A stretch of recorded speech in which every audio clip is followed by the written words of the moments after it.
Get ready to get covered in cheese. I'm going for it. Slathered in sauce and totally soaked in some of the messiest and stretchiest grub in the country. I'm making a total mess of myself here. It is the bomb. We're not holding back. Pouring, stacking, and spreading more layers than ever before. It's so gooey, like melts in your mouth gooey. It's so good. So stick with us and dig in as we lay the love on thick, the sauce even thicker, and get fired up on Food Paradise. California cuisine may have you thinking super thick burritos layered with cheese. But just south of Los Angeles, in the city of Santa Ana, foreign cultures and cooking are melting together. Case in point, the 4th Street Market, a gourmet food court flooded with everything from tremendously cheesy Italian eats to all-American melt-in-your-mouth burgers. There's just so many cultures, so many tastes in like one block. But behind one counter, a new Asian influence is stirring up Mexican-style meals messier than ever before at Dos Chinos. Tons of gooey, melty cheese and sauces on there. The only way to get in there is just with your hands. Owners Hop Fan and Viet Tran set up shop in the market in 2015, but their history runs a bit thicker than that. I met Hop on the ball courts in San Diego Elementary School. And I was riding my bike by one day, and he's like, hey, are you Vietnamese? I was like, yeah, I'm Vietnamese. He said, I don't believe you. Well, okay. Ask me something. He said, how do you say in Vietnamese? And I told him, you know, basically in Vietnamese. And they've been thick as thieves ever since. After 5 years in a food truck, head chef Hop is driving their street food to a deeper depth of cheesy madness, mixing their own Vietnamese dishes with Santa Ana's Latino hometown flavor. Hop is just crazy, you know. He just comes up with these crazy ideas. His craziest creation to date, the lobster elote. Hop took the Mexican street cart classic elote, or seasoned corn on a stick, and casually replaced the cob with an entire deep-fried lobster, seasoned and smothered in layers of rich, melty cheese. But why deep fry a lobster? Street food is all about being fast and delicious, so the quickest way to cook the lobster is deep frying.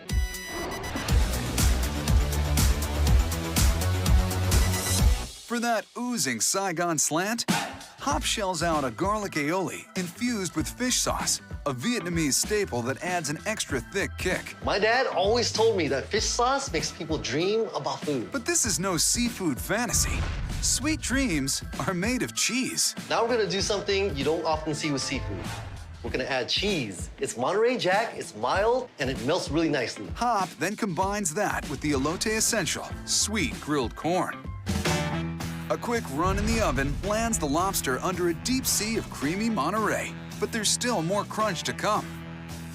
These are dehydrated shallots, and they only have to be fried for a couple seconds. So once they hit the super hot oil, they'll become extra crispy. Hop also fries up some chopped scallions and throws them all on the lobster with a pinch of red-hot cayenne pepper, a cilantro sprinkle, and a Mexican must, lime juice. The final result, an intercontinental seafood fiesta with the cheese laid on thick. Right over here. That whole lobster. It's so good. So you've got this lobster, it's juicy, it's chewy, and then you've got this sweet, crisp corn on top, and this gooey, melty cheese. Take the meat out, scoop it inside the corn, and just dig into a mixture of like claw meat with corn and cheese. It's really the best thing. I've always felt very spoiled whenever I had a lobster in front of me. But now I found some place with a naughty lobster with cheese and corn and herbs and spices. It's so good. So if you want to get your sticky claws on the Santa Ana Super Lobster, there is one catch. Check it out. Notice there's no lobster elote? That's because it's a secret menu item. Ah, don't be shellfish, Hop. Why no lobster for everyone? You know, it just doesn't fit up there. Don't joke. We want lobster. We can't even stock enough of it. All right, no need to get crabby. Because the lobster sells out, you'll have to be an early bird to catch this special. It's kind of exciting to know that you're getting something on a secret menu. If it's not on the menu, how do you find it? Come up to the register, order it. We might have it or we might not. Try your luck. If that gamble doesn't go your way and you still crave a taste of a stick-to-your-fingers fusion, dive into Hop's award-winning Irvine Shrimp Taco. A juicy Vietnam-Mexican mashup of crispy shrimp and spicy crunch, dripping with a sweet and sticky sauce that screams south of the border. After frying up battered shrimp and laying them out on a doubled-up taco, Hop gets right to the cocktail. I wanted to create something really unique for our shrimp taco, so I added mayonnaise with dulce de leche. Dulce de leche is made by heating sweetened condensed milk until Until a butterscotch caramel is magically appeared. I don't know. Science. The sweet Mexican blend is mixed with salty Vietnamese fish sauce and poured on without reserve. We sprinkle it with some chili and lime walnuts, raw chopped onions, and minced cilantro. The taco is complete, and you might want a towel. Cheers. Cheers.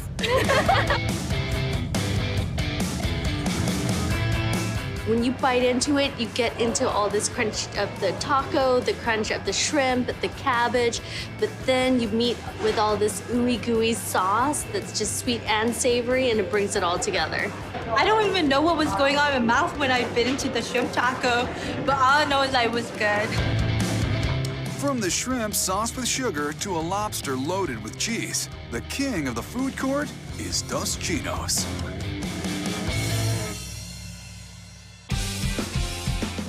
Minneapolis, Minnesota can be a frosty city of frozen winters, but at one Twin City bakery, winter woes are melting away, swapping ice for a thick coat of icing. It's so good. Wow. For over 20 years, Isles Bun and Coffee has had locals lining up for gargantuan portions of the stickiest breakfast sweets, slathered in heaps of wipe-off-your-face frosting. Oh my gosh. This is great. Owners Jeff and Catherine Vagel work hands-on, making sure every massive bun comes overflowing with frosting and a side of spunk. This place has got moxie, and it's been part of this community for a really long time. I don't think we couldn't take this business away from this neighborhood. They'd climb over hills for this. They practically can climb into Isles' open kitchen, where every order is made from scratch right behind the counter. Everything is hands-on right in front of you. And seeing it as we're doing it really turns people on. It's all to keep up with demand for the Twin Cities' most prized pastry, the infamous Isles Cinnamon Bun. A sugar-soaked cinnamon spin of pillowy dough glazed with gobs of sweet, melty frosting. Behind the counter, baking boss Maya gets rolling with small batches of stretchy buttermilk dough. I'm rolling now, but here comes the fun part. An absurdly thick spread of butter is always a good time. Then, the signature ingredient. Everyone loves the gooey cinnamon center, so we are very generous. The buns get their signature swirl as they're rolled up and sliced into a six-pack, then laid out to bake. With the buns in the oven, Maya whips up the house special vanilla cream cheese frosting. It's just 4 ingredients: butter, cream cheese, powdered sugar, and a touch of vanilla. So once everything's in the mixer, it takes about 15 minutes from start to finish to make our frosting. As soon as they come out of the oven, we put the frosting on so we can soak into every nook and cranny. The best part is it's kind of doughy. And the frosting. And the cinnamon. Pretty much everything.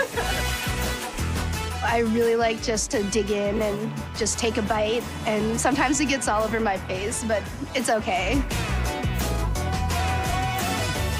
It's a 10 on the ooey gooey scale. If that's a 10, Isles tips the scales to 11 by letting you lay it on as thick as you want. The kids don't know this, but there's a tub of frosting inside. Huh? Oh, you heard correctly. At Isles, frosting is an inalienable right, and the customers don't take that right for granted. Scoop it up, slather it all over there, put it on a fork, eat it with your fingers. You have the ability to put on as much as you want. Some people take a cup to go. Some people stir it into their coffee. Jeff, you're an American hero. So much of life, people tell you what you can have, what you can't have. It's just a little tiny freedom, but it seems to be important to people.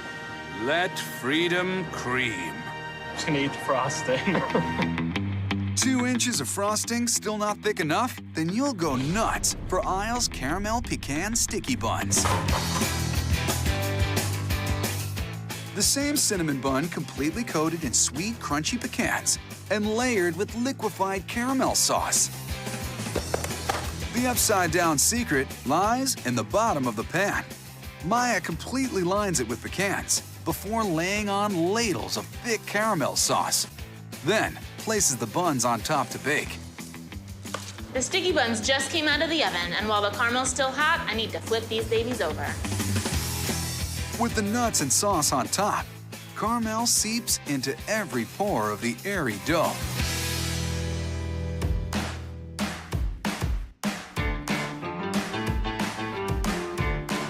There's caramel on it. It's got, you know, the sweetness, and it's got the bread. Hearty topping on such a sweet, good, gooey roll. That's great. It's really good. Whether you go for the classic or thick it up a notch, it's well worth the trip off the mainland to the Isles.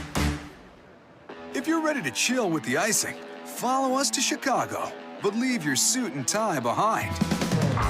Don't try to be fancy with your pinkies up. Dig in, get dirty, roll up your sleeves, and... One Wing Spot is slathering on the sauce Korean style with a stick-to-your-finger snack that's no match for the napkin. Could you imagine going on a date? Like, oh yeah! Get ready to do your happy dance. While Chicago, Illinois boasts a host of game day options for the food-loving sports fan, for a super saucy take on a kickoff classic, you'll want to pass the ball to this guy. I am the wingman. Chef Jay Lee, co-founder and owner of Crisp. When you bite into crisp chicken, prepare to use your fingers, because they're gonna get messy. I mean, you literally have to break it apart in order to eat it. Don't try to be fancy with your pinkies up. You just gotta dig in, get dirty, roll up your sleeves, and... Dive in. Born in Korea and raised in Chicago, Jay picked up the recipe from his mother.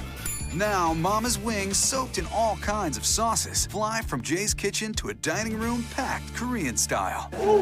In Korea, you can walk down the street at 3 a.m. in the morning and you're bumping elbows with people. So that's the same thing here. We're sort of tight, but you're gonna make friends as you're eating your chicken. And the friendly finger lickers at Crisp agree. There's no better glaze than Jay's Crisp barbecue wings. Whole, uncooked wings slathered in a thick, spicy paste. It's Jay's take on American barbecue, but his wings start with a 24-hour soak in Mama's genuine brine. Why? 고기 냄새 나니까. Translation, please? The main reason is because my mother told me so. Pretty sure that's not what that means, but Mother knows best. The brine tenderizes the meat during the cooking process, the salt and the sugar, and it retains its juices much better. Got it. Jay's spa treatment continues with a sprinkle of spices, followed by a bird bath in a thick batter. But to make sure they retain their namesake crispiness, he's got a secret weapon. What makes Korean fried chicken so crunchy is the double frying process. You heard the man. Wings so nice, they have to fry them twice. For the first fry, Jay drops the wings into a massive pressure fryer for about 12 minutes. When the chicken is cooked in a pressure fryer, it is called healthy frying, if there is such a thing. The oil is swirled around the chicken as opposed to just saturated in the oil. The birds are released, cooled for 20 minutes, only to be fried again in an open fryer for 5 more minutes. All this adds up to the crispiest wing you'll ever sink your teeth into. And that's what we want here at Crisp, super crispy wings. But what's a wing without the sauce? Jay creates a killer paste to dress these plain Janes to the nines. Crisp barbecue starts with our family recipe of gochujang. Sounds sticky. What's it taste like? One can only describe gochujang once they've had it. Well, is it any good? It's awesome. I mean, I'd put it on everything if I could. I mean, we literally have sauces on the table, and the bottles used to disappear, so now we no longer put it on the table. Ah, the danger of sticky fingers. We do know the finished sauce is a sweet, spicy blend of soy and sesame tossed with wings till they're completely coated and topped with sesame seeds. Smoky, sweet, and real sticky. It's delicious. It's not too spicy. It's just perfect. It's all over your face and all over your hands. Could you imagine going on a date? Like, oh yeah. It's got a subtle sweetness to it and a nice, tangy, rich flavor. It's just unique. The best feeling is when you actually get to lick your fingers at the end. We'll come back for dinner already. Crisp caters to Chicago's cravings for chicken wings 7 days a week. But don't think you can just roll in anytime. Jay is a sticky stickler. Everyone is trying to get here before we close. So if you show up at 9:01, we're closed. But the game just let out. Nothing after 9:01. I'll be quick. Ever. I'm a big fan. For anybody. Aw. Sounds like he means it. All right, I told you, best wings in town. So the next time a Chicago sports team has a game day, which is basically every day, head over to Crisp to get your saucy fix. Just get there before 9. Chicago may place first when it comes to wings, but any New Yorker will argue the second city plays second fiddle when it comes to pizza. New York, New York, a capital of culture and cuisine stacked with skyscrapers and slices. 8 million people and over 500 pizza joints. But across the bridge from Manhattan, in the Williamsburg section of Brooklyn, a new kind of pie is taking shape at Emmy Squared. It's the best pizza we've ever had. We can't get this in Manhattan. I'll come out to Brooklyn all day long. Fed up with the standard city slice, Matt Hyland and wife Emily opened Emmy Squared in 2016, bringing a thick cut of Motown to the metropolis. At Emmy Squared, we serve Detroit-inspired pizza. Time out. Is Detroit pizza even a thing? A Detroit-style pizza is a square pizza that's a little bit thicker than a New York pizza. The sauce goes on top of the cheese. It's in a rectangle pan that comes from old auto part pans in Detroit. So what's the angle on those Motor City pans? Mechanics would be underneath the cars, catching all like the oil drip tray, and then they started cooking pizza in the pans that they used for auto parts. Nothing like a greasy slice. An average week, we do about over 2,000 pizzas. We have about 700 pans in-house. Good thing they have the New York knack for building vertically. Back on street level, Matt dishes out 10 types of mozzarella madness. But the hottest model coming off the assembly line is as classic as it gets. The margarita. Come on, guys. I meant the margarita pizza. Matt squares off each pie with nearly a pound of pizza dough for that thick comeback city crust. Skipping the sauce, he spreads a handful of shredded mozzarella right onto the dough. It's the Michigan method. Here, the homemade sauce comes after the cheese, one slick stripe at a time. That's actually the way they do it in Detroit. I think there's the joke where it's like the racing stripes on the automobiles. Probably makes the pizza dough more aerodynamic. That sounds about right. And then we add even more cheese, pecorino. Pecorino adds a nice saltiness, a nice richness to it. And how do you cook pizza prepped in pans from a car factory? Drop it on the conveyor belt and send it down the line. We use a conveyor belt oven because it's very consistent. It goes through for 9 minutes, makes everything cook very, very evenly to make the cheese nice and melty. It just makes a perfect pizza every time. Maybe not what Henry Ford had in mind, but we'll take it. With the mozz melted and the crust nice and crisp, Matt adds the gourmet garnish, a thick hunk of soft burrata cheese. When you bite into it, it really stretches out and gets all nice and creamy. But a basil boost and a drizzle of olive oil make it basically a healthy salad. And what are you looking at now? Signature ingredients of a margarita pizza. I'm a New Yorker. I've been eating pizza here for 23 years. I changed the way I eat pizza now. I don't like the traditional anymore. I'll eat Detroit all day. It's changed the pizza game. It's such a unique, amazing flavor that you really just can't get anywhere else. Burrata is just so damn good. It's a nice contrast between the hot and cold. I love it. I love burrata anyway. It's just exactly what burrata is supposed to do. It kind of melts in your mouth. It's so great. Oh my God, I'm loving this pizza so much. I'm sorry my mouth is full. It all adds up. Emmy Squared serves pizza to the second power. But what happens when the man behind the pan needs a taste of something new? Out of boredom of eating pizza, I made myself a burger one night after service, and I was like, I'm gonna serve this so I can have it in-house, and then it just took off from there. That's right. After perfecting pizza, Matt took his talents between the buns, creating his cheesy piece de resistance, aptly named Le Big Mac. It's just my homage to a fast food style burger. It's still very nice things in it, but it still looks like a classic burger you might find at a fast food place. Let's see those very nice things, like a slathering of salt on thin gourmet beef patties set to sizzle on the flat top. Cook the patty, nicely seared. For that fast food feel, they use squares of classic white American cheese that with some sky-high heat melt right into the meat. The burgers are then transferred to, wait, did he just, he stacked those. Double meat and double cheese. This is gonna get messy. To set the stage for this now half-pound bomb, Matt butters and toasts a salty pretzel bun and coats it with the house special Sammy sauce. Sammy sauce has some sweet Indonesian sambal in it and a little bit of aioli. The gourmet goodness continues with Mizuna, a citrusy twist on arugula, followed by those twin beef patties and what else but pickles. Bun meets burger, and the result puts fast food to shame. I'm going for it. Cheese melting into the meat, gooey and good. So the pretzel bun is salty, so it gives it that extra little bit of like something special that other burgers don't have. It stands out. It's amazing. The combination of the patty with the Sammy sauce, a little spicy, the American cheese that's just melted perfectly, are one of the best pretzel buns I've ever had. Whether you're going pan pizza or Big Mouth burger, you better come prepared. You're gonna make a mess of yourself. Anytime I see someone come in wearing a white t-shirt eating here, I say you're really in trouble. That wasn't the right move. The right move? A trip to Emmy Squared. Because in Brooklyn, it's hip to be square.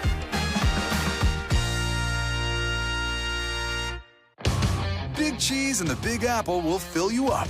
But hopefully you saved room for a super stretchy dessert. We're stirring up an exotic take on the messy campfire classic. Wow, these are really smooshy. How about a drink with dessert? Or both combined into one? Take a bite. Come on. Bourbon? Yes, bourbon. I had maple. It's 5 o'clock somewhere. Bottoms up. Our quest for the best foods that pour it all on thick lands us in Nashville, Tennessee, where we found Sarah Souther, AKA. Some people know me as the Marshmallow Girl or the Candy Lady. Some people call me a cross between Julia Child and Willy Wonka. We love marshmallows so much. They're all well-earned titles. In 2010, this Irish expat took her Candyman can-do attitude to Tennessee and fired up the Bang Candy Company, a full-blown fluffy mecca for all things marshmallow. The Bang Candy Company specializes in handmade marshmallows. Thinking way outside a mug of hot chocolate, Bang shoots out over a dozen different original flavors of ultra-melty mallows, from chocolate chili to toasted coconut, and their stick-to-your-fingers maple bacon bourbon. Take a bite. Come on. Bourbon? Yes, it's bourbon. I had maple. It's 5 o'clock somewhere. It's really like, the flavor is perfect. It's spot on. It's finger looking good. It is finger looking good. We're in the South, right? Yes, Good. we're in the South. You can lick our fingers. In just one small kitchen, Sarah stretches her fellow mallows to the edge, stirring up countless confections one at a time. All our marshmallows are all made painstakingly, one by hand. During the busy times, it's about 16,000 a week. It's like a whole bundle of energy in a tiny little square. What better way to harness that energy than as fuel for campfire desire with the Rose Cardamom S'more. An oozing eruption of flavor-infused meltified marshmallow toasted to perfection and sandwiched between sugary sweet cookies. So you really don't need a lot of things to make marshmallows. You just need a special syrup, some gelatin, some water. The trick is to whip a lot of air into it and make a lovely, light, pillowy, fluffy mallow. So now it's tripled in volume, and now we can add any sorts of flavorings that we want. The one we want, cardamom, a complex blend that brings citrus, mint, and peppery sweetness. To color it up, some beet juice to add that rosy glow, vanilla extract, and rose water. And then you just whip it up until it's really, really well blended. Now pretty in pink, the super thick solution is layered on a baking sheet and smoothed out, then sent to the oven to solidify and stay puffed.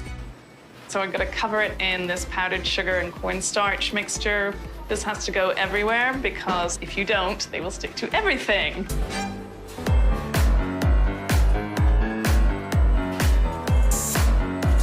Sliced and diced, the pillowy pan provides a whopping 140 rose cardamom marshmallows. But these spongy sweets are destined for greatness.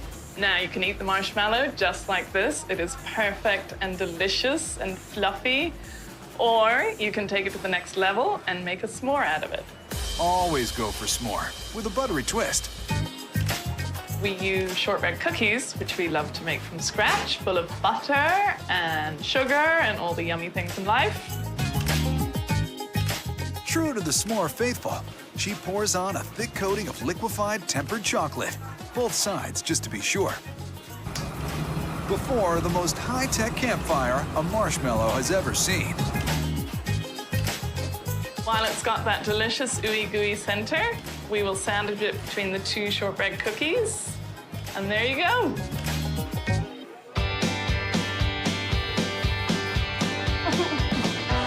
Well, the marshmallow's really fluffy, almost like what you would picture a cloud to be. I like the cook over the campfire kind of s'more, but this is such an interesting twist, and these little like shortbread cookies are so flavorful. And the marshmallow is just so gooey, like melts in your mouth gooey. It's so good. The cookie is just very, like, there's different textures to it, and it's crunchy, and it's squishy. It just works. For sticky finger lickers of all ages and every generation, the place to get down to business is the Bang Candy Company, Tennessee's titan of marshmallows. Don't bother washing up yet. We're swapping melted chocolate for melted cheese, oozing together some of the most outrageous ingredients the sandwich has ever seen. This ain't your mama's grilled cheese. With some unexpected additions that might seem a little strange. It's a little like being in the desert with no clothes on. Austin, Texas. This Southwest city has staked its claim as the live music capital of the country. And down here, one cheesy treat served on the side of the street has the locals singing for the heavens. And it's everything that I love about life, you know, and summed up into a couple bites. So what is the secret to success in Texas? We're making grilled cheese dreams come true. That's right. And lots of them. In 2013, Cheese Whiz Justin Borrow teamed up with BMX bad Aaron Russ to open the melty mecca now known as Burro Cheese Kitchen. Neatly packed in a cargo shipping container, Burro's spreading the gospel of grilled cheese using only gourmet ingredients and one flavorful philosophy. Ain't your mama's grilled cheese. We take your mama's grilled cheese, and we don't want to be disrespectful, but we make it better. Sorry, Mom. All apologies are accepted with one bite of Burro's bestseller. The Waylon and Willie, hands down, is our most popular. Presenting the Waylon and Willie. Some of the greatest ingredients smeared between two slices can only be named for two of the greatest Lone Star country legends. The Waylon and Willie is named after Waylon Jennings and Willie Nelson, and especially here in Austin, an epicenter for live music. You know, what better way to tribute those guys than a sandwich named after them? They're both in the Country Hall of Fame, but a sandwich is good too.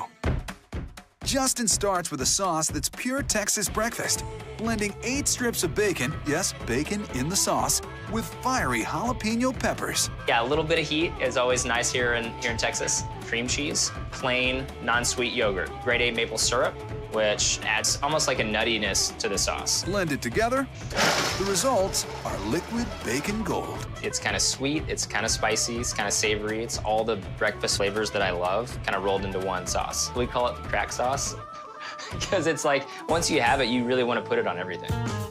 The super spread is laid thick on slices of sourdough bread, piled with rosemary, caramelized onions, and diced pepperoncini. These aren't really spicy peppers. These are a little more vinegary and zesty, but it also adds a nice texture to the sandwich. It's all topped with a heaping Longhorn layer of aged cheddar and Gouda cheese. There's never too much cheese on a grilled cheese, right? Now to preheat the Willie Nelson namesake, of course, he's got to light up. The reason why we use the torch is to get the exact right melt on the sandwich. I mean, oftentimes you'll burn the bread before you get the right melt, so it's sort of grilled cheese science. A brush of butter, a melting hot panini press, and abracadabra. And that is grilled cheese magic right there. Perfect. So happy when I eat it.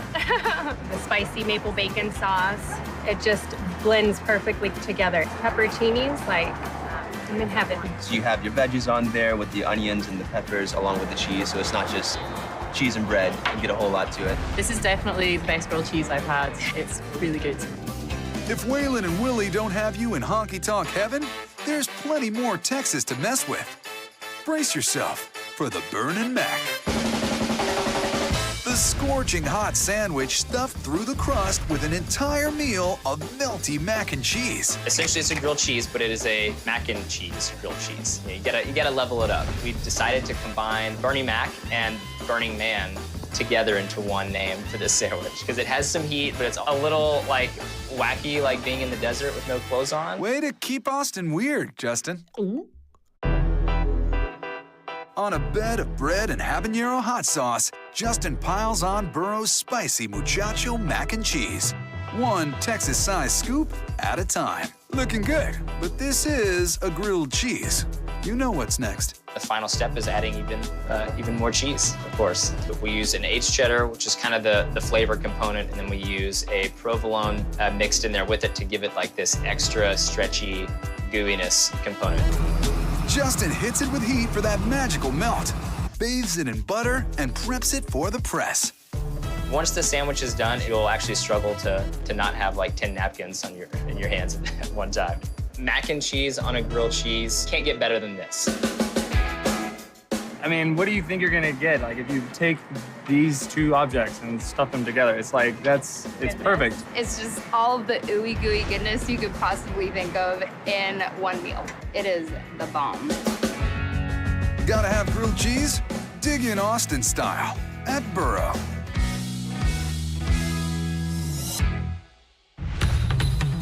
Southern Thailand might not be the first place your mind travels for a full-on saucy retreat.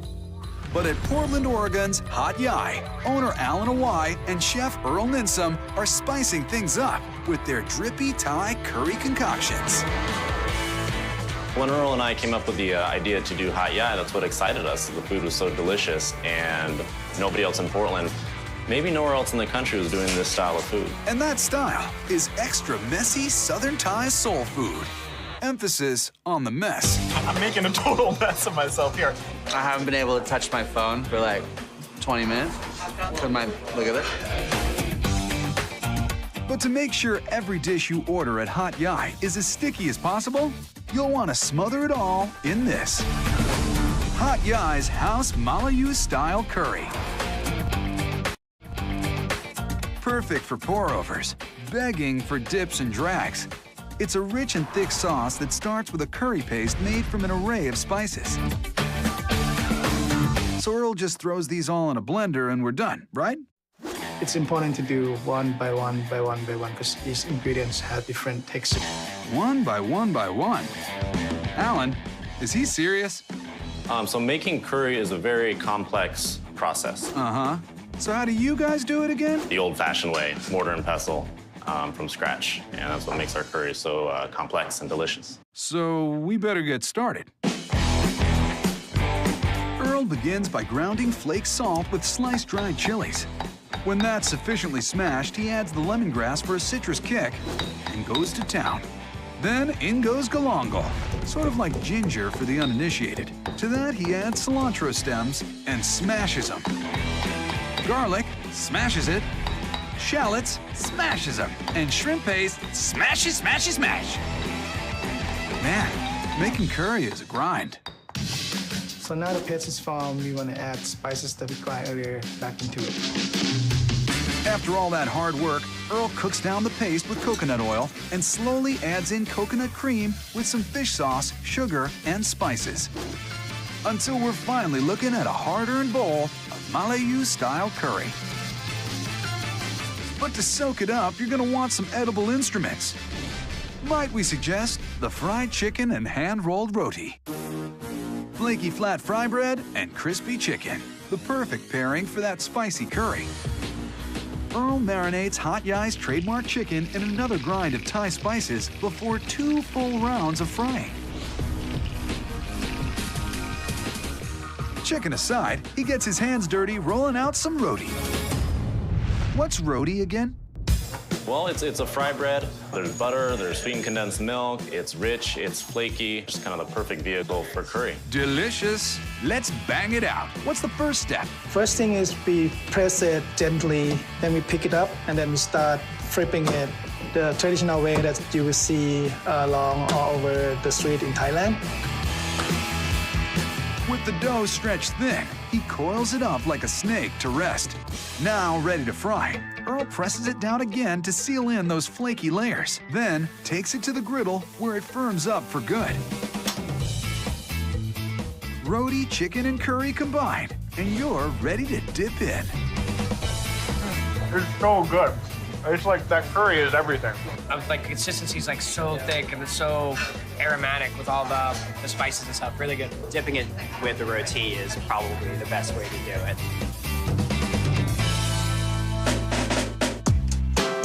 Some of the best chicken I've had in this town.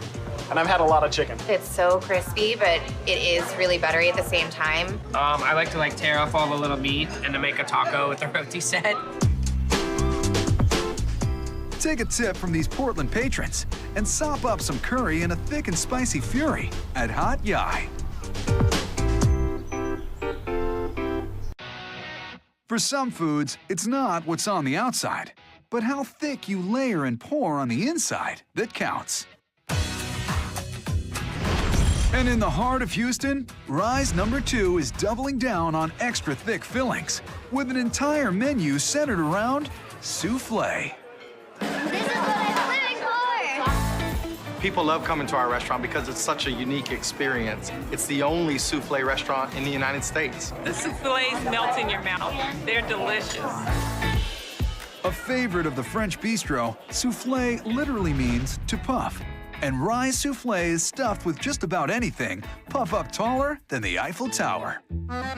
Most people know soufflés for a traditional chocolate souffle, but at Rise, we've taken it to the next level with the savory souffle.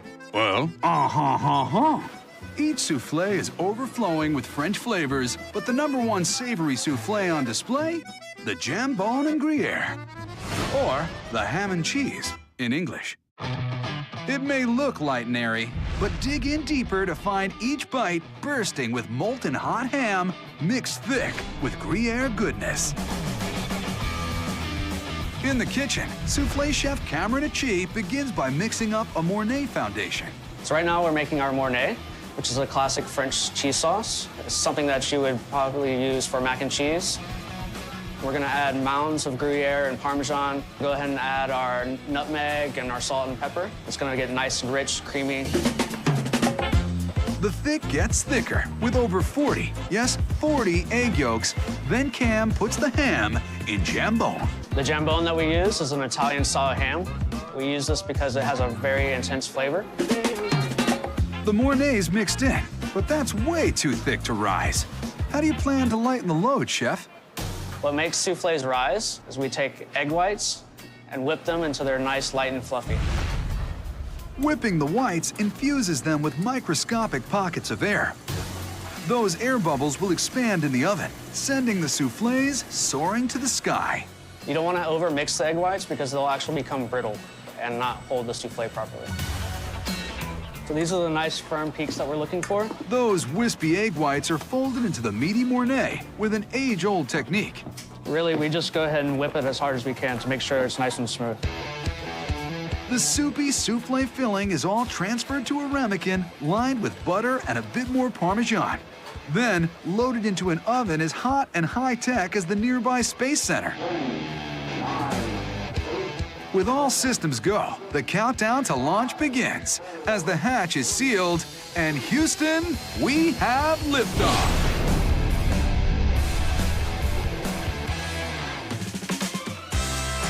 The moment it came out, I could smell it, and I was like, this is to die for. I'm like ready to dig in, not share it.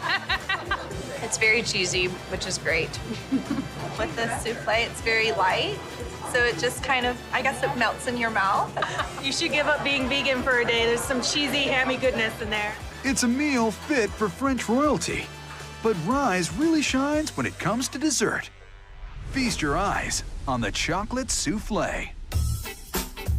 This puffed up pastry swaps the savory for the sweet. What makes our chocolate souffle so delicious is the rich milk chocolate, cocoa powder, and a little bit of that pastry cream. And then we fold in those pillows of egg whites. When we go out to the table, the chocolate souffle is accompanied by chocolate anglaise. We make a small incision in the top of the souffle, dump in some of that chocolate anglaise, and it gives it that ooey gooey. I don't know. Maybe that's too much chocolate. Are you kidding me? It's really good. It's like an explosion of chocolate in your mouth. When he was pouring the chocolate sauce, I was about to die because I wanted to have 2 more just for me to eat it. One of the best souffles I ever had. Really, really good. Well, that settles it. It's delicious. Rise number 2 is number 1 for sweet or savory souffle. They may not be what the doctor ordered, but the foods that ooze heal your hunger faster than you can say cheese. So the next time you're spreading on frosting, soaking up sauce, or pouring out an entire melted medley, grab an extra spoonful and lay it on thick.